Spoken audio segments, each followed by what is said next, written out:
Vous allez découvrir maintenant le destin incroyable et singulier d'une jeune Bretonne envoyée au bagne de Cayenne pour un délit mineur. C'était au 19e siècle.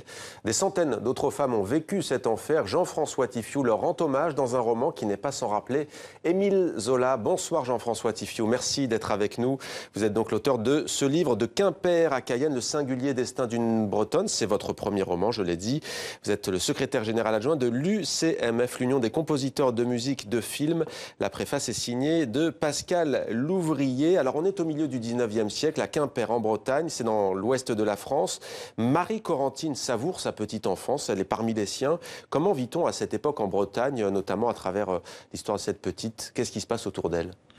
Elle a une enfance tout à fait normale, puisqu'on n'est pas encore dans une période de crise, la révolution industrielle n'est pas encore arrivée, Ouais. Elle naît en 1846, tout se passe très très bien. C'est plus tard que ça se complique. C'est-à-dire qu'avec l'arrivée de la révolution industrielle, le train en Bretagne, et surtout le décès d'une de ses petites filles, et plus tard de son mari, elle tombe dans la déchéance petit à petit, et à l'époque, au bout du quatrième petit méfait, on envoyait certaines femmes pour lesquelles on estimait qu'il n'y avait plus d'avenir en France, ou en Nouvelle-Calédonie, ou en Guyane, dans l'espoir que ces femmes se marient avec des bagnards, fondent des familles et peuplent les territoires. Donc les malédictions qui s'enchaînent, hein, d'abord le décès notamment du père, et puis ensuite elle va devoir se marier, elle a 2 enfants, l'un qui meurt, vous l'avez dit, elle se retrouve avec le petit Joseph.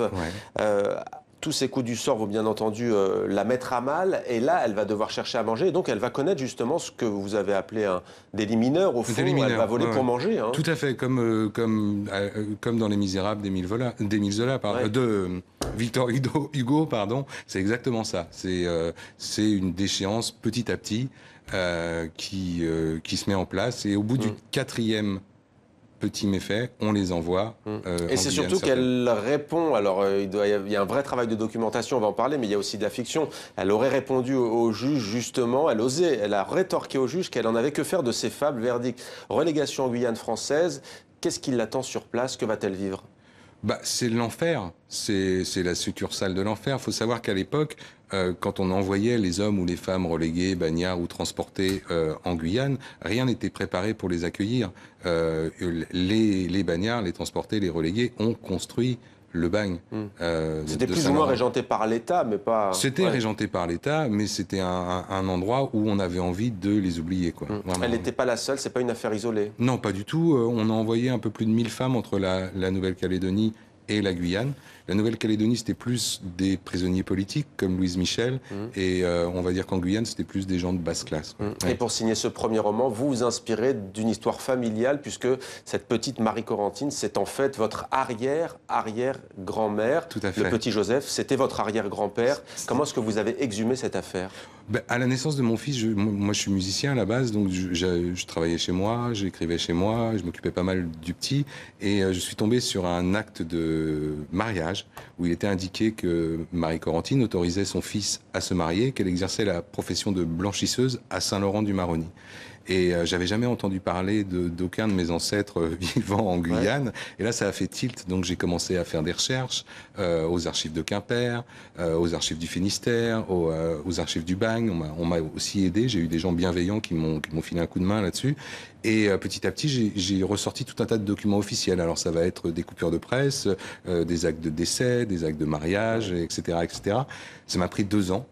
J'avais une histoire solide et avec des personnages réels. Parce que dans le roman, il y a 70%, on va dire, de faits réels et 30% d'inventions romanesques qui vont servir à la liaison du livre, quoi.